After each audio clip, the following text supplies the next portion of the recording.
Signal पर आपको zebra crossing की बाक़ियात तो नजर आती ही होंगी। राहगीर हजरात इस सहूलत से जरा भी फायदा उठाते नजर नहीं आते। पैदल चलने वाले इस बात पर तवज्जो ही नहीं देते कि ज़ेब्रा क्रॉसिंग का मकसद क्या है। अक्सर ड्राइवर हजरात तो अपनी गाड़ी के ब्रेक ऐन उस जगह लगाते हैं जहां से लोगों ने सड़क पार करना होती है, यानी ज़ेब्रा क्रॉसिंग के ऊपर। और अगर उनसे इस अमल की वजह पूछी जाए तो वो बात कुछ ऐसे टालते हैं।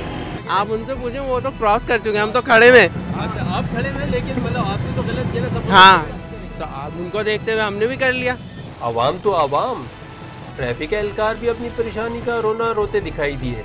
हर रोज बीच में खड़े होके बोलते हैं, पट्टी के ऊपर खड़े होके ये बोलते हैं कि भाई आपका नुकसान है, आप ज़ेब्रा से आगे नहीं जाएं, पैदल वालों को रास्ता दें। शहर भर के सिग्नल पर ज़ेब्रा क्रॉसिंग ढूंढना उतना ही मुश्किल है जैसे ईद का चांद। ज़ेब्रा क्रॉसिंग का कुछ जगहों पर होना और कुछ जगहों पर ना होना इस बात की अलामत है कि मुतल्लिका हुक्काम इस तरफ से गाफिल है, और इसके साथ साथ आवाम को इस बात का शऊर होना चाहिए कि ज़ेब्रा क्रॉसिंग उनके लिए सहूलत है।